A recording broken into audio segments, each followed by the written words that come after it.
Praise lord. మన ప్రభువైన యేసుక్రీస్తు నామమున ఈ యొక్క పరిశుద్ధ దినమున పునరుద్ధాన దినమైనటువంటి ఆదివార దినమున సంఘంలో ఉన్న ప్రతి ఒక్కరికి, సార్వత్రిక సంఘంలో ఉన్న విశ్వాసులందరికీ కూడా ప్రభువు నామంలో శుభాభివందనము తెలియజేసుకుంటున్నాను. మరి మనం ప్రాముఖ్యమైన సమయంలోకి వచ్చున్నాం. ఇటు ప్రాముఖ్యమైన సమయంలో దేవుని వాక్యమును కొద్ది నిమిషంలో మనం ధ్యానించుకుందాం. ఆయన జ్ఞానయుక్తమైనటువంటి మాటలను మనము ఒక్కసారి విందాం. అది పరిశుద్ధ గ్రంథముల నుండి మత్తయి శుభవార్త 5వ అధ్యాయము 9వ లేఖనం. సమాధానపరచువారు ధన్యులు, వీరు దేవుని కుమారులు కుమార్తెలు అనబడుదురు. చిన్న ప్రార్థన చేసుకొని వాక్యంలోకి వెళ్దాం. మహాపరిశుద్ధుడా, ప్రేమ స్వరూపి, నీ ఘనమైన శ్రేష్టమైన నామమునకు కృతజ్ఞతలు స్తుతి స్తోత్రములు. ప్రభా, నలుదిశల నుండి నీవు ఏరుకొని నీవే ఎంచుకొని మరి వారందరినీ సమకూర్చి నీ యొక్క పరిశుద్ధ నివాస స్థలములలో ఈ దినం ఉంచినందుకై కృతజ్ఞతలు చెల్లించుకుంటున్నాం. ప్రభా, మేమందరము కూడా నీ ఆత్మచేత నింపబడినటువంటి సేవకుల యొక్క మాటలు వినుటకు మేము సిద్ధపడుచుండగా, ప్రభా, ఆ వినుటకు కావలసినటువంటి చెవులను, గ్రహించుటకు కావలసిన హృదయాన్ని సంఘంలోని ప్రతి ఒక్కరికి మాకును దయచేయమని యేసు క్రీస్తు యొక్క ప్రశస్తమైన నామములో ఇదిగోనైనా నన్ను నీ నోటు బోరగా పనిముట్టుగా మీ పాత్రగా మాత్రమే వాడుకోమని అడిగి వేడుకొని ప్రార్థిస్తున్నాను మా ప్రియ గొప్ప పరలోక తండ్రి. ఆమేన్. పరిశుద్ధ గ్రంథంలో స్పష్టంగా దేవుడు సెలవిస్తూ ఉన్నాడు,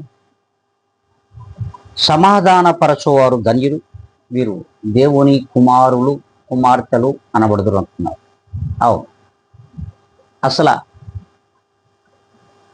దేవుణ్ణి మొట్టమొదటగా చేరేవారు, దేవుని దగ్గరకు మొదటగా చేరేవారు ఎవరు అని అంటే ఇటు దేవుణ్ణి సమాధానపరిచేవారు, ఆయన కుమారుడు కుమార్తెలు అనబడతారు అంటున్నారు. అంటే మొట్టమొదటిగా ఆ తండ్రిని సమాధానపరచాలి అంటే ఆయన కుమారులు కుమార్తెలై ఉండాలి ఈ లోకంలో. మరి అలా మనం ఉన్నామో లేదో ఒక్కసారి పరిశుద్ధ గ్రంథంలో నుండి వాక్యాలనే మనం చూద్దాం. అందుకే ఇక్కడ ప్రజలైన, జనులైన, విశ్వాసులైన, యాజక సమూహమైన, విశ్వాస సమూహమైన సమస్తము కూడా దేవుని దగ్గరకు వచ్చినటువంటి ప్రతి ఒక్కరూ కూడా మరి విశ్వాసులే, ఆయన కుమారులు కుమార్తెలు అనబడతారు. మరి ఇటు కుమారులు కుమార్తెలు నిజముగా అనబడేవారు ఎవరు అనేది వాక్యం పరిశీలిద్దాం. చూడండి ప్రియమైన దేవుని బిడ్డలారా, ఈ లోకంలో ఎవరైతే అనుకూల సమయంలో దేవుని దగ్గరకు చేరడం కాదు, ప్రతికూల సమయంలో కూడా దేవుని మాటలు వినగలిగిన వారు, దేవునితో నడవగలిగిన వారే ఆయన కుమారులు కుమార్తెలు. అంటే ప్రతికూల సమయంలో కూడా ఎన్ని కష్టాలు, ఎన్నో నష్టాలు, ఎన్నో వేదనలు, ఎన్నో శ్రమలు, వీటన్నిటిని కూడా తట్టుకొని స్థిరమైనటువంటి దేవాతి దేవునిలో విశ్వాసపరమైనటువంటి ఆయనతో సాంగత్యము చేసిన వారే దేవుని కుమారులు కుమార్తెలు. అందుకే మొదటిగా నువ్వు ప్రతికూల సమయంలో కూడా దేవుణ్ణి సమాధానపరిచేవాడిగా ఉండాలి. ఈ ఆహారం విషయంలో కానీ, హింసలు ఈ లోకంలో భరించే విషయంలో కానీ, మరి అనేక మంది దుష్టులు దుర్మార్గులు నీ మీద కత్తి కట్టినా కానీ, అంతేకాకుండా మరి బంధకాలలోను ప్రతి విషయంలో కూడా, అంటే ఈ లోకపరమైనటువంటి ప్రతికూల విషయములలో, అనుకూల విషయములలో కాదు, ప్రతికూల విషయములలో దేవునిని సమాధానపరిచేవారు మాత్రమే ఆయన కుమారులు ఆయన కుమార్తెలు. ఇట్టివారు మొట్టమొదటగా దేవుని చూస్తారు, దేవుని దగ్గరకు మొదట వరుసలో చేరుతారు. ప్రియమైన దేవుని సంగమా, మరి మనము ఈ విషయములలో ఎలా ఉన్నామో ఒక్కసారి మనలను మనము పరీక్షించుకోమని దేవుని వాక్యమే సెలవిస్తా ఉంది. అంతే కాదంట. చూడండి మత్తయి శుభవార్తలో 21వ అధ్యాయము 28 నుండి 32వ లేఖనం వరకు మనము చూసినట్లయితే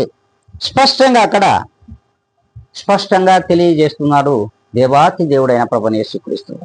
చూడండి, మీకేమి తోచుచున్నది?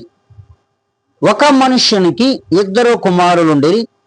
అతడు మొదటి వాని యొద్దకు వచ్చి, కుమారుడా, నేడు పోయి ద్రాక్ష తోటలో పని చేయమని చెప్పగా వాడు పోను అని ఉత్తరమిచ్చాను. కానీ పిమ్మట మనసు మార్చుకొని పోయిను. అతడు 2వ వాని యొద్దకు వచ్చి ఆ ప్రకారమే చెప్పగా వాడు, అయ్యా, పోదునన్ను, కానీ పోలేదు. ఈ ఇద్దరిలో ఎవడో తండ్రి ఇష్ట ప్రకారము చేసిన వాడని వారిని అడిగను. అందుకు వారు, మొదటి వాడే అని. యేసు, సుంకరులను వేశ్యలను మీకంటే ముందుగా దేవుని రాజ్యంలో ప్రవేశించుదురని మీతో నిశ్చయముగా చెప్పుచున్నాను. హల్లెలూయా, దేవునికి మహిమ కలుగును గాక. చూడండి, స్పష్టంగా దేవుడు సెలవిస్తున్నాడు. 2 కుమారులు ఉన్నారు ఒక తండ్రికి. మొదటి కుమారునికి, నీవు తోటకు వెళ్ళు, ద్రాక్ష తోటను పరిశీలించి అక్కడ పని చేయి అన్నాడు. నేను పోలేను నానా అన్నాడు. సరే, వదిలేశాడు. 2వ కుమారుని దగ్గరికి వెళ్ళాడు. ఆయన, నేను పోతున్నాను తండ్రి అన్నాడు. కానీ ఈ 2వ కుమారుడు పోతానన్నవాడు పోలేదు, నేను పోను అన్నవాడు తోటలోకి వెళ్ళాడు. ఇప్పుడు ఎవరు దేవునికి తండ్రికి ఇష్టము? ఎవరు తండ్రిని సమాధానపరిచిన వారు? వీరు ఇరువురులో తండ్రిని సమాధానపరిచిన వాడు మొదటివాడే కదా. మరి అట్టి మొదటివాడిగా నువ్వు ఉన్నావా? పోను అన్నాడు, వెళ్ళాడు, తోటలో పని చక్కబెట్టాడు.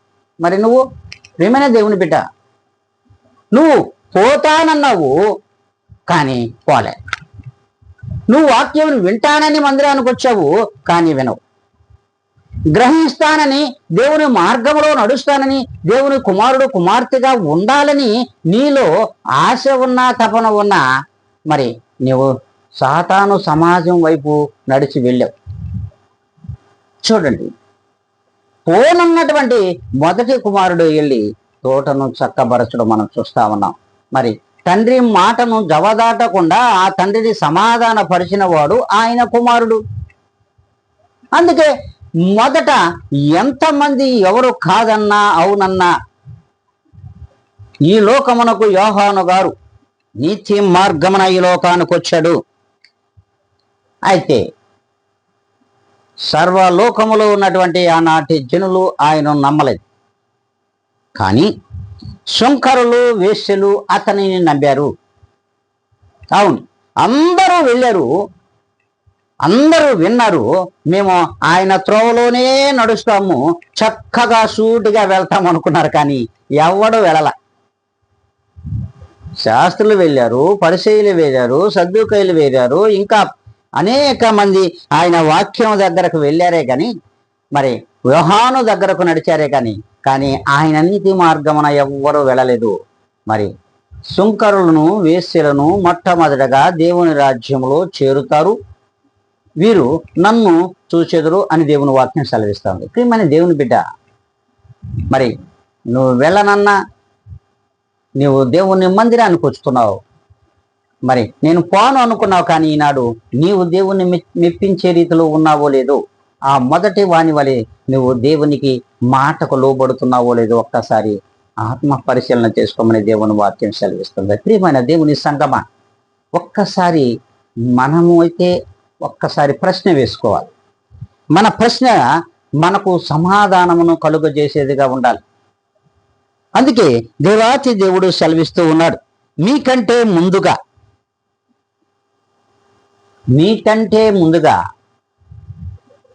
ఎవరు పరలోకమునకు చేరతారు అంటే వేశ్యలను, సుంకరులను చేరుతారని దేవుని వాక్యం స్పష్టంగా సెలవిస్తుంది.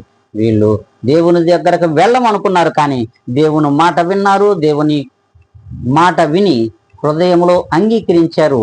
ఆయనకి సాగిలిపడి నమస్కరించినటువంటి జీవితాలు ఎవరి దగ్గర ఉన్నాయో తెలుసా? ఇప్పుడు వేశ్యల దగ్గరను, మరి సుంకరుల దగ్గరను ఉన్నాయి. అంటే అత్యధికంగా దోపిడీ చేస్తున్నటువంటి, సుంకము కట్టించుకుంటున్నటువంటి, మరి చూడండి, లంచము పుచ్చుకునేవాళ్ళు, పాపములో జీవిస్తున్న వారు, ఇటివారు మొట్టమొదటగా దేవుణ్ణి చూస్తారంట. ఎందుకంటే వాళ్ళు మేము దేవుని దగ్గరికి వెళ్ళమనుకుంటానే వెళుతున్నారు, వెళ్ళినటువంటి కార్యాన్ని సఫలపరుస్తున్నారు. సఫలపరిచినటువంటి ఆ యొక్క కార్యము దేవునిని మెప్పిస్తూ ఉంది, దేవుణ్ణి సమాధానపరుస్తూ ఉంది. దేవునిని సమాధానపరిస్తేనే వీరు దేవుని రాజ్యంలో మొట్టమొదటగా ఉంటారని స్పష్టంగా దేవుని వాక్యమే సెలవిస్తూ ఉంది. ప్రియమైన దేవుని సంగమా, ఒక్కసారి జ్ఞాపకం చేసుకోవాలి. అంతేకాదు, ఇక్కడ ఇంకొక మాట కూడా మనం చూద్దాం. పరిశుద్ధ గ్రంథంలో నుండి మత్తయి శుభవార్త 37వ లేఖనాన్ని కూడా మనం ఒక్కసారి చూసినట్లయితే, తండ్రినైనను తల్లినైనను నాకంటే ఎక్కువగా ప్రేమించేవాడు నాకు పాత్రుడు కాడు. తల్లినైనను తండ్రినైనను కన్న బిడ్డలనైనను మరి కుటుంబ సభ్యులనైనను ఇతర బంధు రక్త సంబంధీకులనైనను ఎక్కువగా నాకంటే ప్రేమిస్తే వాడు నాకు పాత్రుడు కాడు, వీడు నా పరలోక రాజ్యమునకు మొట్టమొదటిగా చేరడు అని వాక్యం స్పష్టంగా సెలవిచ్చేస్తూ ఉంది. ప్రియమైన దేవుని సంగమా, నీవు దేవుణ్ణి వెంబడించే వారిలో ఉన్నావా? నీ యొక్క హృదయంలోను, నీ జీవితంలోను, నీ యొక్క మరి ఈ లోకంలోను బ్రతుకులో కూడా దేవునికి మొదటి స్థానాన్ని నువ్వు ఇవ్వగలుగుతున్నావా? మొదటగా నువ్వు దేవుణ్ణి వెంబడించే వారిగా ఉన్నావో లేదో? దేవునిని వెంబడించగలిగినట్లయితే, దేవుని మాట విని ఆచరించగలిగినట్లయితే మొట్టమొదటగా నువ్వు దేవుణ్ణి సమాధానపరుస్తావు, ఇతరులను సమాధానపరచవు. ఇతరులను సమాధానపరచాలనే ఆరాటము నీలో ఉండదు. ఏ అధికారులను, ఏ రాజులను, ఏ మంత్రులను, ఏ ప్రధాన మంత్రులను, ఏ రాష్ట్రపతులను, ఏ యొక్క దేశాధ్యక్షులను నువ్వు ప్రేమించినట్లయితే అది దేవుణ్ణి ప్రేమించినట్లు కాదు, దేవుణ్ణి సమాధానపరిచినట్లు కాదు, అది లోకాన్ని సమాధానపరిచినట్లు. లోకంలో నీ జీవితానికి నువ్వు సమాధానం పలుకుతున్నట్లే కానీ దేవునిలో నీ జీవితానికి సమాధానపరచబడినట్లు కాదు అని దేవుని వాక్యమే స్పష్టంగా సెలవిస్తూ ఉంది. ప్రియమైన సంగమా, ఒక్కసారి మనలను మనము జ్ఞాపకం చేసుకోవాలి. మనము ఎంతగా దేవునిలో ఉన్నామో లేదో అనేది ఒక్కసారి జ్ఞాపకం చేసుకోమని దేవుని వాక్యమే సెలవిస్తూ ఉంది. అంతేకాదంట, చూడండి ప్రియమైన సంగమా, మత్తయి శుభవార్త 4వ అధ్యాయము 18 నుండి మరి 22వ లేఖనం వరకు మనం ఒక్కసారి అందులో చూసినట్లయితే అక్కడ స్పష్టంగా దేవుని వాక్యమే మనతో మాట్లాడుతూ ఉంది. మనము దేవుని ఏ రీతిగా సమాధానపరచాలో స్పష్టంగా అక్కడ వాక్యమే తెలియజేస్తూ ఉండదు. అది మత్తయి శుభవార్త మరి 4వ అధ్యాయము 18వ లేఖనం నుండి మరి 22వ లేఖనం వరకు మనం చూసినట్లయితే అక్కడ స్పష్టంగా ఒక వాక్యం సెలవిస్తూ ఉంది. చూడండి, దేవునిని వెంబడించడం అంటే మాట వినడం, మాట వినిన నీవు దేవునితో నడవడం. దేవునితో నడవగలిగినట్లయితే ఖచ్చితంగా ఆయన సమాధానపరుస్తావు.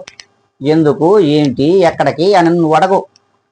అలాంటి వ్యక్తులను మనం నలుగురు వ్యక్తులను మనం చూడగలం. ప్రభువైన యేసుక్రీస్తుల వారు ఈ లోకానికి వచ్చినప్పుడు దైవ మానవుడుగా ఆయన మరి గలిలియా సముద్ర తీరమన నడుస్తుండగా ప్రభువైన యేసుక్రీస్తు వారు స్పష్టంగా అక్కడ సెలవిస్తా ఉన్నారు. చూడండి, అక్కడ పేతురు అనబడిన సీమోను, అతని సహోదరుడైన అంద్రేయ అని 2 సహోదరులు సముద్రంలో వలలు వేయట చూచెను. వారు జాలరులు, ఆయన నా వెంబడి రండి, నేను మిమ్మను మనుషులను పట్టు జాలరులుగా చేతునని వారితో చెప్పాను. వెంటనే వారు తమ వలలు విడిచి ఆయనను వెంబడించిరి. వెంటనే, ఇది మనం నోట్ చేసుకోవాలి. ప్రియమైన సంగమా, ఆయన అక్కడి నుండి వెళ్ళి జెబెదయి కుమారుడైన యాకోబు, అతని సహోదరుడైన యోహాను అను మరి 2 సహోదరులు తన తండ్రి అయిన జెబెదయి యొద్ద దోణెలు వలలు బాగు చేసుకొనుచుండగా చూచి వారిని పిలిచాను. వెంటనే వారు తమ దోణెను తమ తండ్రిని విడిచిపెట్టి ఆయనను వెంబడించిరి. హల్లెలూయా, దేవాతి దేవునికి మహిమ కలుగునుగాక. అవును, వీరు తల్లినైనను తండ్రినైనను అసలు ప్రేమించలేదు. వారిని సమాధానపరిచే వారిలో ఉండలే వాళ్ళు. చూడండి, ఇక్కడ ప్రభువైన యేసుక్రీస్తుల వారు ఎవరో తెలియదు.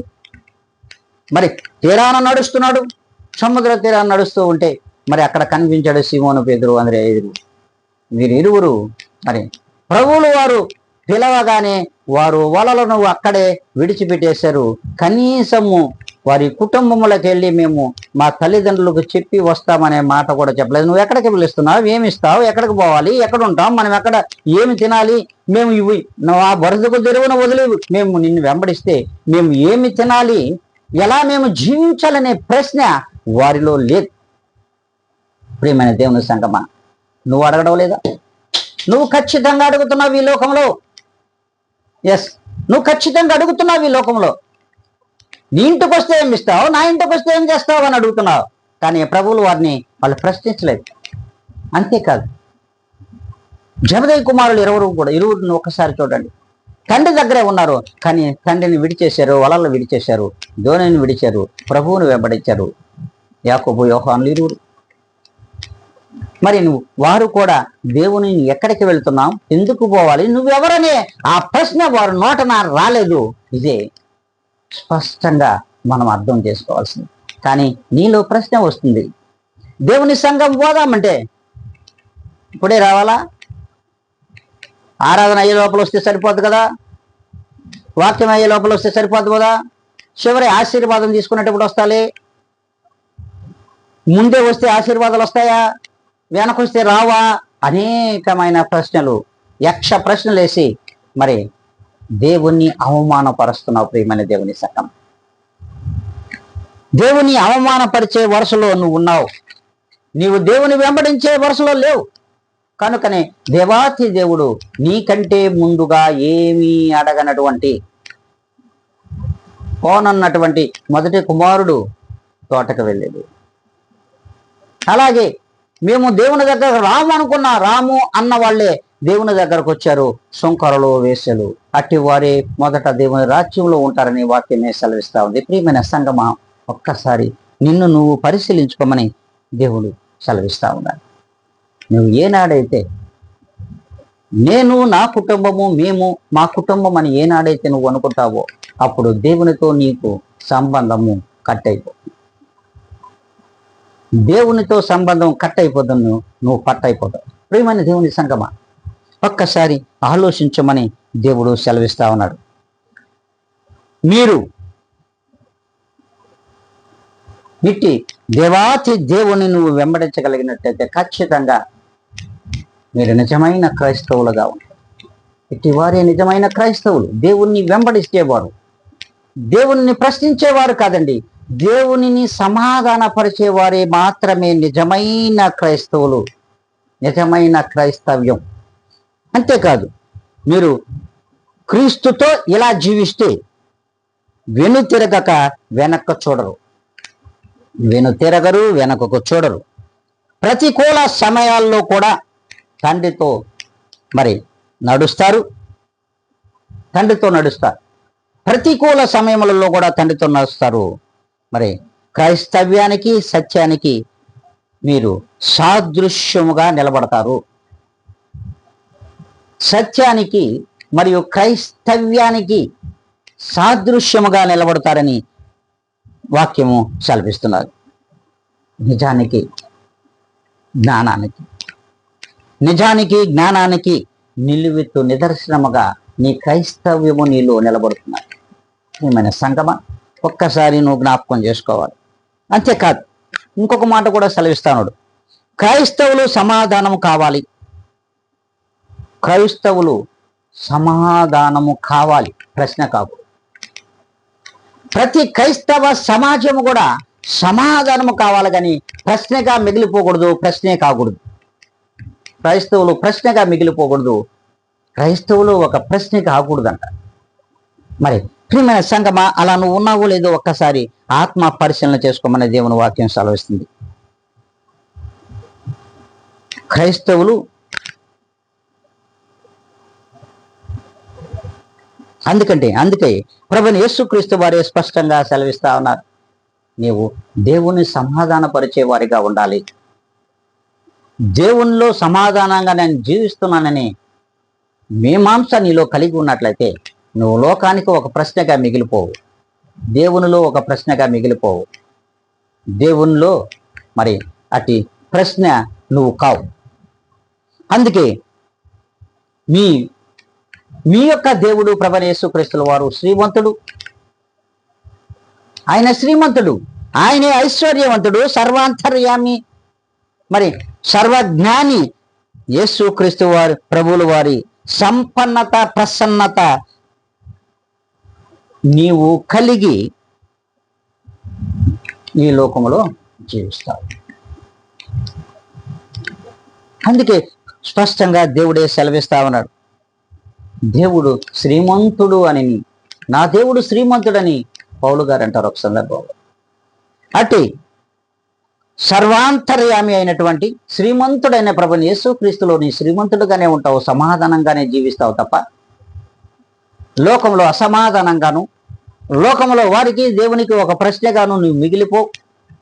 అంతేకాకుండా ఒక ప్రశ్నగా కూడా నువ్వు ఈ లోకంలో ఉండవు, సమాధాన పరిచే వారిలో నువ్వు ఖచ్చితంగా ఉంటావని దేవుని వాక్యమే సెలవిస్తా ఉంది. ప్రియమైన సంగమా, ఒక్కసారి బాగా నువ్వు ఆలోచించినట్లయితే నువ్వు ఏ బాధ అయినా, వేదనైనా, శ్రమైనా, బంధకమైన ప్రభువుతో దావీదు వలె మొరపెట్టుకొని ఆ యొక్క ప్రార్థన నీలో ఉండాలి. ప్రియమైన సంగమా, క్రైస్తవ సమాజమా, నువ్వు బాధలో ఉన్నా, శ్రమలో ఉన్నా, వేదనలో ఉన్నా కూడా, అనేక బంధకములు నిన్ను చుట్టుకున్నా కూడా, ప్రమాదములు కూడా దావీదు వలె మొరపెట్టుకొని ఆ ప్రార్థన నీలో ఉండాలి. అప్పుడే అది క్రైస్తవ్యానికి ఒక మార్గం, క్రీస్తులో నడుస్తున్నటువంటి నీ జీవితానికి ఒక మరి సార్థకం. ప్రియమైన సంగమా, అందుకే స్పష్టంగా దేవుడు సెలవిస్తున్నాడు, మృతుల లోకములో నీవు జీవిస్తున్నావు. నువ్వు ఎవరితో సమాధాన పడాలనుకుంటున్నావంటే, క్రైస్తవులు, ఈనాటి క్రైస్తవులు ఎలా ఉన్నారంటే, సామాజిక సార్వత్రిక సంఘములలో నివసించుతున్న ప్రతి క్రైస్తవుడు కూడా ఈ రీతిగానే ఉన్నాడంట. ప్రభుత్వంతో సమాధాన పడాలి, ప్రభుత్వాన్ని సమాధానపరచాలి, ప్రభువులను సమాధానపరచాలి, ఈ లోకాన్ని సమాధానపరచాలని మరి ఈ రీతిగా నువ్వు ఉన్నావు. ఇది మృతపరమైన లోకము అనేది నువ్వు తెలుసుకోలేకపోతా ఉన్నావు. మృత్యుంజయుడైనటువంటి సజీవుడైన ప్రభుని యేసు క్రీస్తును నువ్వు కలిగి ఉన్నట్లయితే ఆ దేవుణ్ణి నువ్వు సమాధాన పరుస్తావని స్పష్టమైనటువంటి వాక్యమే సెలవిస్తా ఉంది. ప్రియమైన సంగమా, ఒక్కసారి నిన్ను నువ్వు జ్ఞాపకం చేసుకోవాలి. అందుకే ప్రభువులు వారు స్పష్టంగా ఆయన తెలియజేస్తున్నటువంటి మాట, నువ్వు మొదటగా దేవుణ్ణి సమాధాన పరుచు, నీ సంగతి నేను చూసుకుంటాను. హల్లెలూయా, దేవునికి మహిమ కలుగును గాక. నీ రిమోట్ నా దగ్గర ఉంది. ప్రియమైన దేవుని సంగమా, నువ్వు టీవీ ఆన్ చేయాలంటే నీ రిమోట్తో ఆన్ చేస్తున్నావు విధమున, కానీ నీ రిమోట్ ప్రభువైన యేసుక్రీస్తులో ఉందే. కానీ ఈ లోకంలో రిమోట్లు పట్టుకొని నువ్వు ఆన్ చేసుకుంటున్నావు, అనేకమైనటువంటి మార్గాలు ఎత్తుక్కుంటున్నావు, అనేకమైనటువంటి దారులను గూగుల్లోను, యూట్యూబుల్లోను, మెయిల్లోను నువ్వు చెక్ చేసుకుంటా ఉన్నావు. కానీ నీ మెయిల్ ఎప్పుడో దేవుని దగ్గర ఉంది, నీ యొక్క గూగుల్ ప్రభువైన యేసుక్రీస్తు దగ్గర ఉంది. ఈ లోకంలో నేను వారిని సమాధాన పరిస్థితి ఇది వస్తుంది, వీరిని సమాధాన పరిస్థితి నాకు ఇది దొరుకుతుంది, వీరిని సమాధాన పరిస్థితి నాకు ఈరోజు మరి పరిపుష్టిగా భోంచేయగలనని నువ్వు ఒక ఆశపడుతున్నావేమో. ప్రియమైన దేవుని సంగమా, నువ్వు ఈ లోకంలో ఉన్న వ్యక్తులను, మరి ప్రభుత్వములను, అధికారులను, మరి నాయకులను నీవు ఎప్పుడైతే సమాధాన పరుస్తున్నావో, సమాధాన పరిస్థితి దొరుకుతాది అనుకున్న లోపల వెళ్ళిపోతావేమో. హల్లెలూయా, దేవునికి మహిమ కలుగును గాక. దేవుడు పిలిచేస్తాడేమో, అది నీకు దొరకక ముందే వెళ్ళిపోతావేమో. ఆలోచించాలి. ప్రియమైన సంఘం, ఒక్కసారి ఆలోచించినట్లయితే, అందుకే దావీదు వలె నువ్వు మొరపెట్టుకోమంటున్నాడు. దావీదు వలె ముమ్మార్లు మొరపెట్టుకున్నారు. ముమ్మార్లు మొరపెట్టుకునే ప్రార్థన నీలో ఉందా లేదో ఒక్కసారి ఆత్మ పరిశీలన చేసుకో. అంతేకాదు, దావీదు వలె మరి 7 మార్లు స్తుతి స్తోత్రములు చెల్లించుకునే అర్హత నీలో ఉందో లేదో ఒక్కసారి జ్ఞాపకం చేసుకోవాలి. మరి దేవుణ్ణి సమాధానపరచు, దేవుణ్ణి సమాధానపరచు. నువ్వు లోకాన్ని సమాధానపరచాల్సిన అవసరమే లేదు.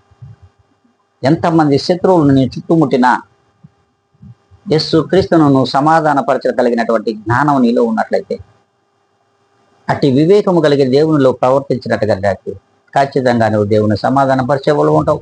ఎంతమంది శత్రువులైనా గల్లంతే. హల్లెలూయా, దేవునికి మహిమ కలుగును గాక. అంతేకాదు, చూడండి, ప్రభువు వాక్యం సెలవిస్తా ఉంది, మీ లోకమునకు ఉప్పై ఉన్నారు, మీరు లోకమునకు ఉప్పై ఉన్నారు. మత్తయి సువార్త 5వ అధ్యాయము 13వ లేఖనం సెలవిస్తా ఉంది, ఉప్పు నిస్సారమైతే ఏమి లాభము కలుగును అని వాక్యం సెలవిస్తాను. ప్రియమైన సంగమా, అవును కదా, మీరు లోకమునకు ఉప్పై ఉన్నారు. ప్రభువైన యేసు క్రీస్తును విశ్వసించినటువంటి, క్రీస్తు మార్గమును ఎన్నుకున్నటువంటి ప్రతి ఒక్కరు కూడా లోకమునకు ఉప్పై ఉండాలి. అది సారవంతమైనదిగా ఉండాలి. అందుకే ఈ లోకంలో చూడండి, సముద్రములను సర్వ ప్రపంచములను స్థాపించిన వాడు ప్రభువైన యేసుక్రీస్తు వాడు. భూమిని, ఆకాశమును, సూర్య చంద్ర నక్షత్రాదులను ప్రభులు వారు నిర్మిస్తే మరి అవన్నీ దేవునికి లోబడి ఉన్నాయి. కానీ మానవుడు తన ప్రభువైన యేసుక్రీస్తు వారు తన అరిచేతిలో చెక్కుకున్నటువంటి మానవుడు మాత్రమే తనకు ఎంతో ఇష్టంగా చెక్కుకొని తన ఆత్మను, తన జీవాత్మను ఊదినటువంటి ఆ దేవునికి మనము సమాధానపరచలేకపోతున్నాం.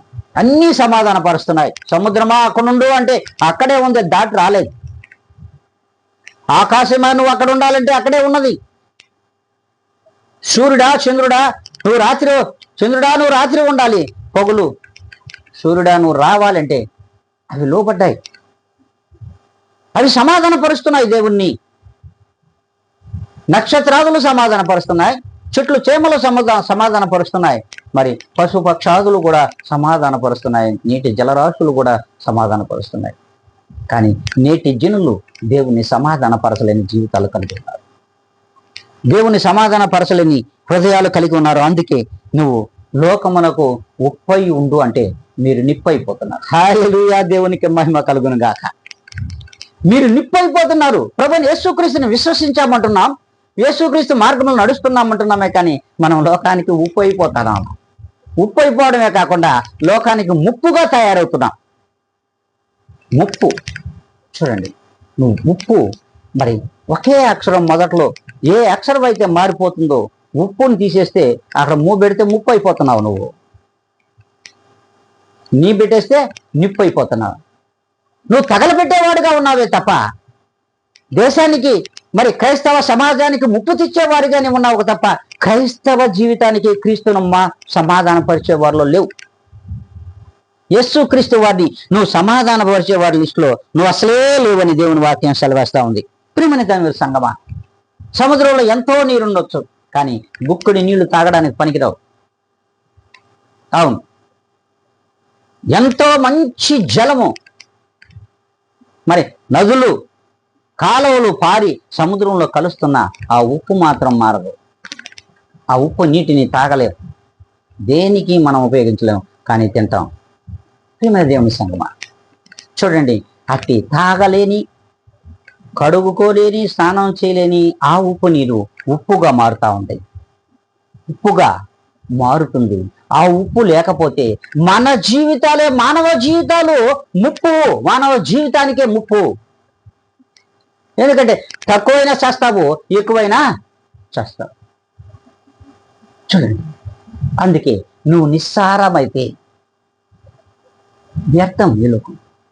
ప్రియమైన సంగమా, దేవునికి మనము దేవునిలోను మనము దేవుణ్ణి సమాధానపరిచే రీతిగా ఈ లోకానికి ఉప్పై ఉండాలి. ఉప్పై ఉండగలిగితే ఖచ్చితంగా నువ్వు సారవంతమైన జీవితాన్ని ఈ లోకంలో కలిగి ఉంటే అది దేవుణ్ణి నువ్వు సమాధానపరిచినట్టు. దేవుని అసమాధానపరుస్తూ, దేవుని తిట్టుకుంటూ, దేవుని సంఘానికి రావాలంటే బాధపడుతూ, దేవుని వాక్యం వినాలంటే మరి ఎంతో ఎంతో మరి బాధపడుతూ, ఆ వాక్యానుసారం జీవించాలంటే మరి వేదన చెందుతున్నటువంటి లోకాన్ని దేవుడు చూస్తూ ఉన్నాడు. ప్రభువైన యేసు క్రీస్తు వారిని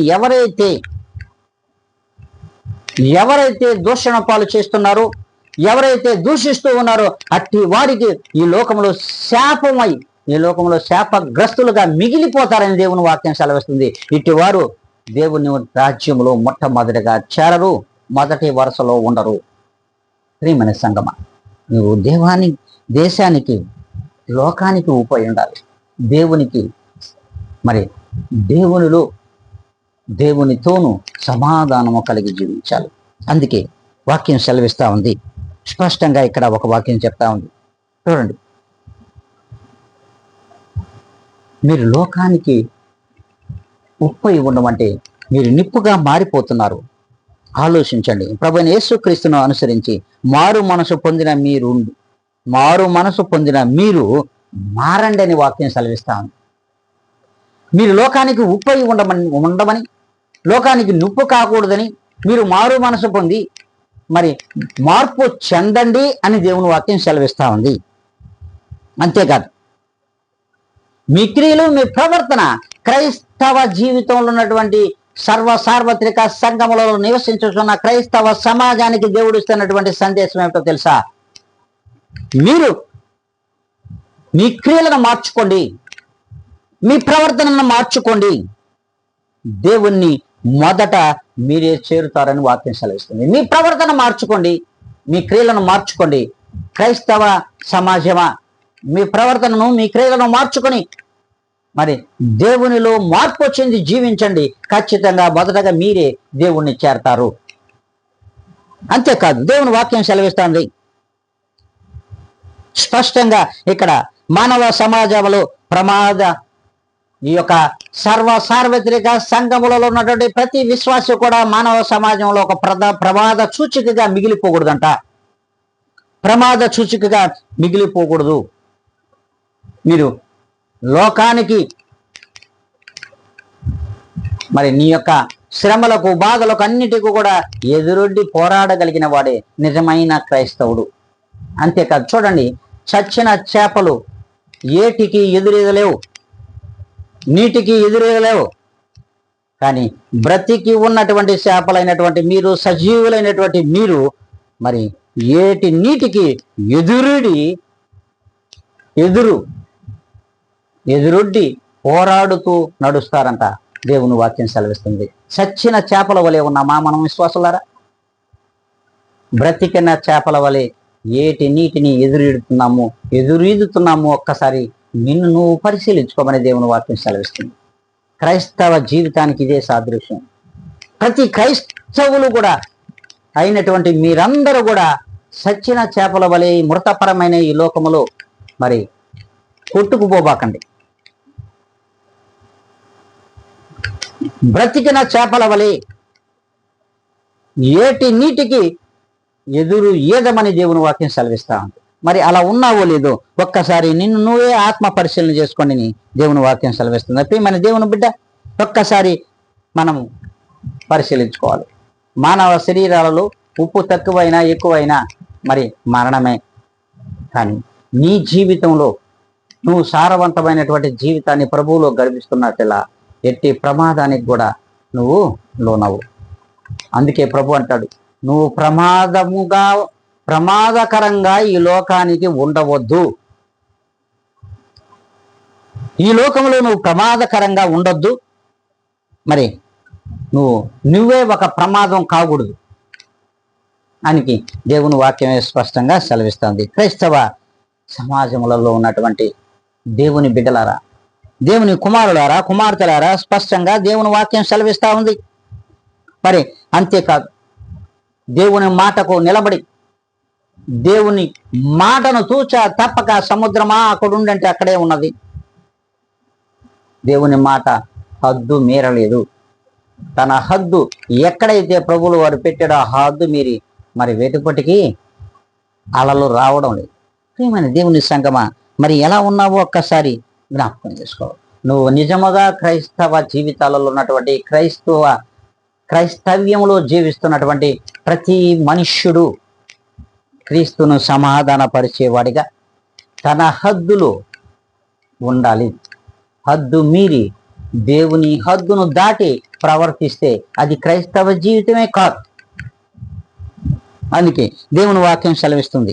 చూడండి, ఆయన వాక్యం స్పష్టంగా సెలవిస్తా ఉంది.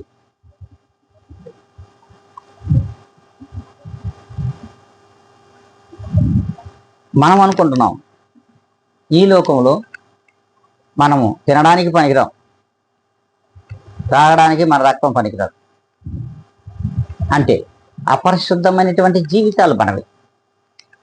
కానీ చూడండి, మీలో అంటే మీ అందరిలో సార్వత్రిక సంఘములలో ఉన్నటువంటి ప్రతి క్రైస్తవునిలోని ఉన్నటువంటి దేవునికి పనికొచ్చే ఒకే ఒక ఆత్మ మాత్రమే. సార్వత్రిక సంఘములలో ఉన్నటువంటి ప్రతి ఒక్క హృదయంతో దేవుడు మాట్లాడుతున్నాడు. నీలో పనికి వచ్చే ఒక ఆయుధము ఒకటి ఉంది, అంటే ఆ ఒక్కటి నీ ప్రాణము తప్ప వేరొకటి దేవునికి పనికిరాదు. చచ్చిన తర్వాత మన శరీరాన్ని మట్టిలో తొక్కవలసిందే, అది చీకిపోవాల్సిందే. మనం సంపాదించిన సంపాదన మన వెనక రాదు. మనము దేవుణ్ణి సంతోషపరిచే వారిలో ఈ దేహం అయితే ఉండదు, కేవలం ఆత్మ మాత్రమే దేవుణ్ణి సంతోషపరచగలిగితే చాలు.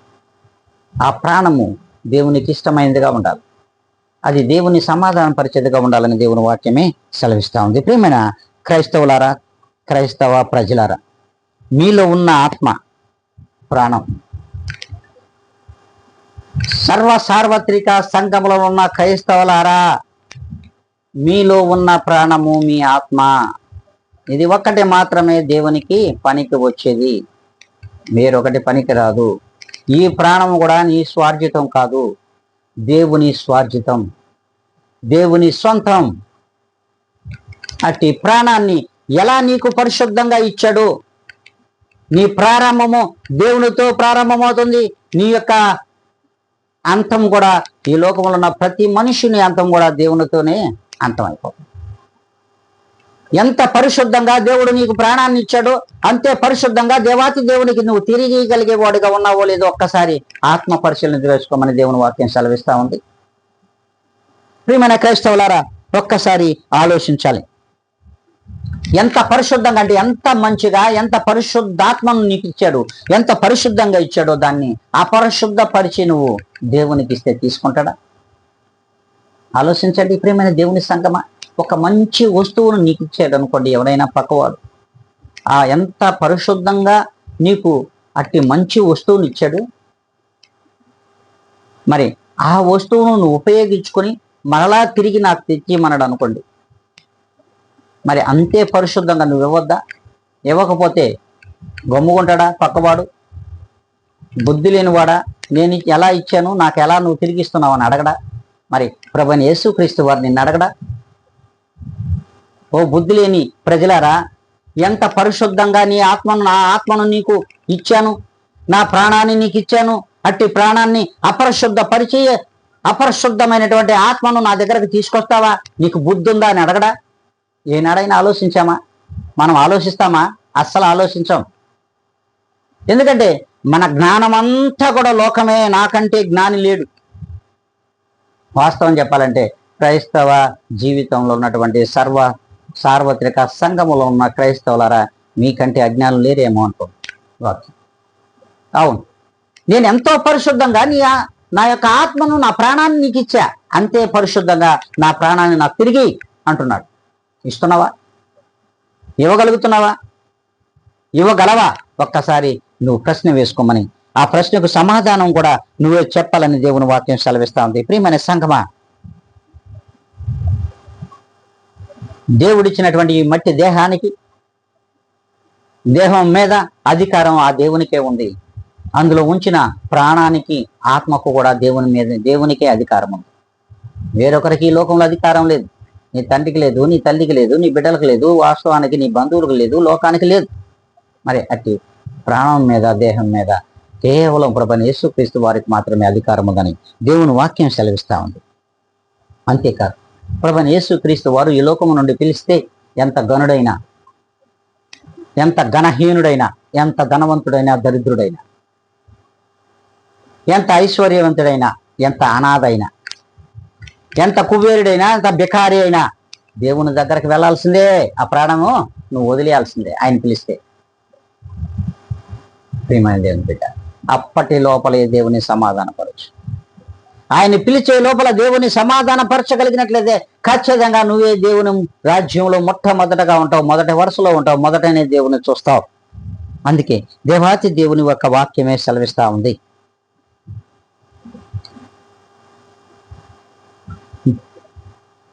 నీ దేవుడైనటువంటి ప్రభువైన యేసుక్రీస్తు వారు నీకు మంచి చేశాడు, లోకానికి మంచి చేస్తున్నాడు.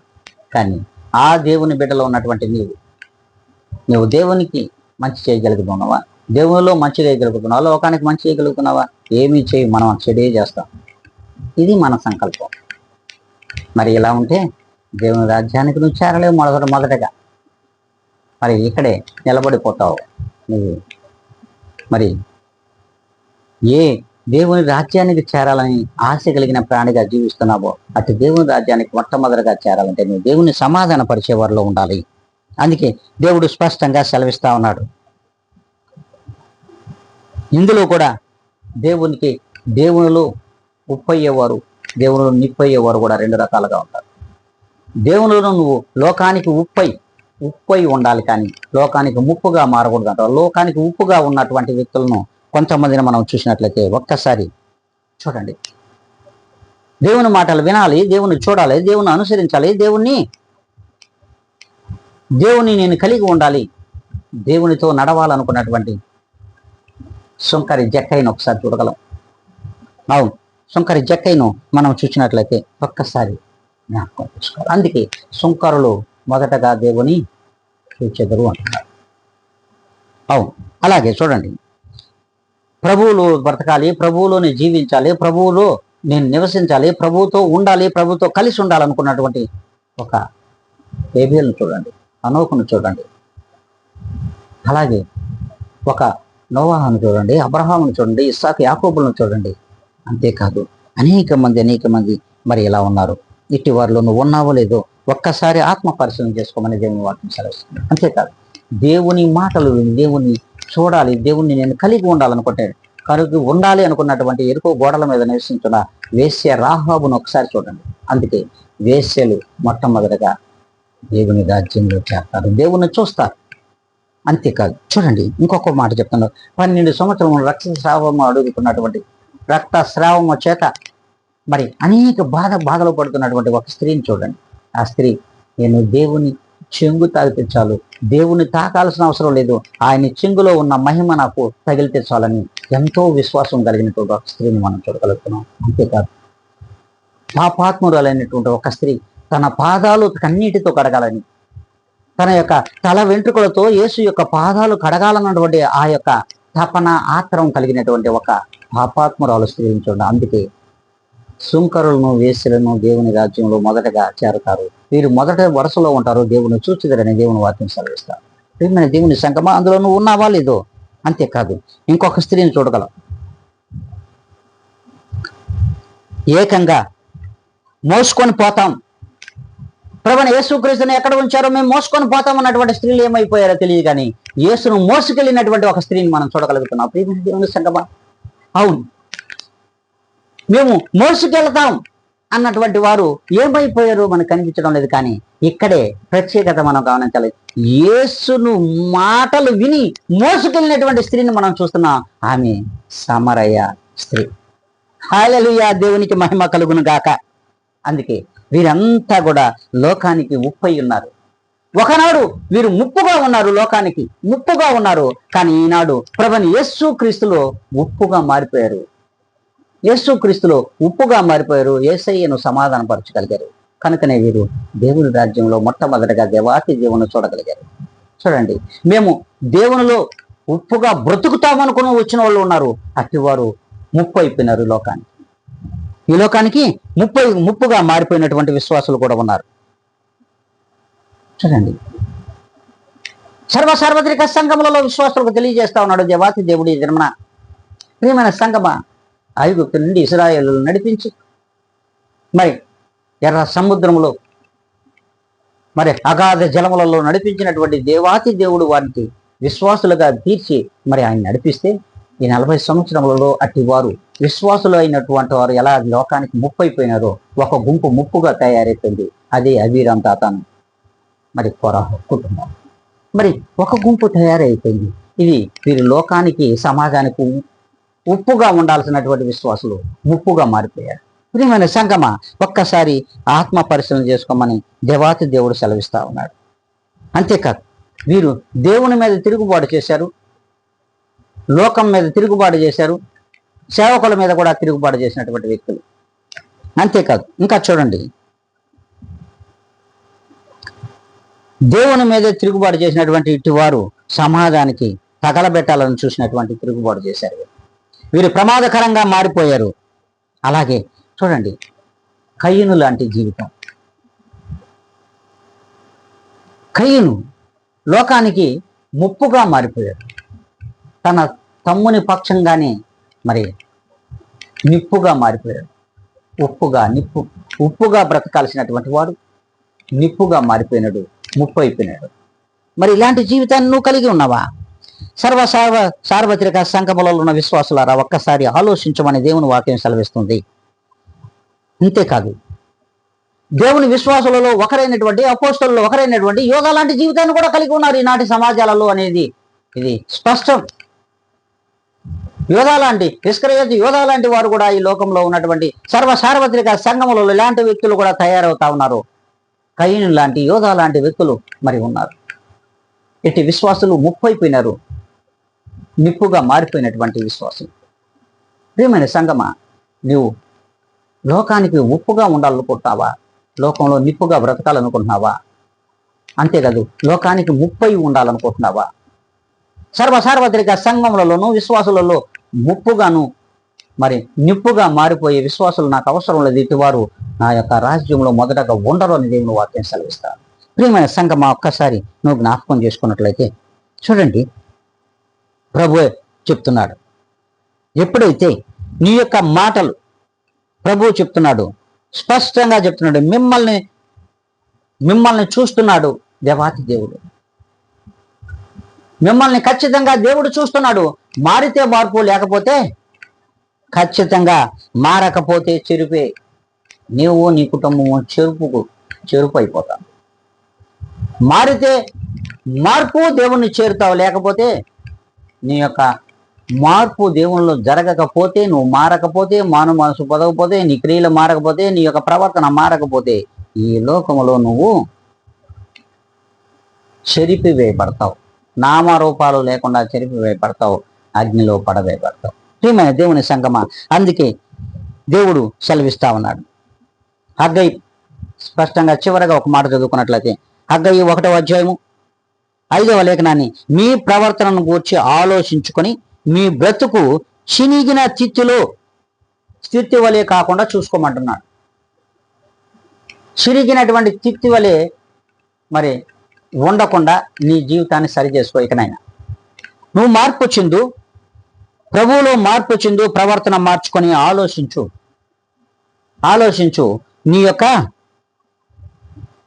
నీ బ్రతుకు చిరిగిన తిత్తి వలె ఉండనివ్వక అంటున్నాడు. చిరిగిన తిత్తి వలె కాకూడదు. ఎందుకంటే చూడండి, ఇలాంటి విశ్వాసులు ఎంత సంపాదించినా కూడా, పరుగెత్తి సంపాదించినా కూడా చినిగిపోయిన తిత్తిలో పోసినట్టే వారి సంపాదన. మరి ఇలాంటి జీవితాన్ని నువ్వు కలిగి ఉన్నావు లేదా ప్రియమైన దేవుని సంగమా? మరి ఇలాంటి జీవితాన్ని నువ్వు కలిగి ఉంటే దేవుని సమాధాన పరచలేవు. నువ్వు పరుగు అంటున్నావు, పరుగెత్తుతున్నావు. నీవు లోకంలోనే పరిగెత్తి అలసిపోతున్నావు, ఈ లోకంలోనే సమాధాన పరుస్తున్నావు తప్ప దేవునిలో నీ పరుగు కడ ముట్టించడం లేదు. అందుకే నువ్వు దేవుని సమాధాన పరచలేకపోతున్నావు. కనుక నీ లోకాన్ని సమాధాన పరచడానికి ఆత్రపడుతూ ఉన్నావు. ఇటు జీవితం దేవునికి ఇష్టం కాదు. ఇటు జీవితాలు దేవుని సమాధాన పరచలేవు. అందుకే ప్రియమైన దేవుని బిడ్డ,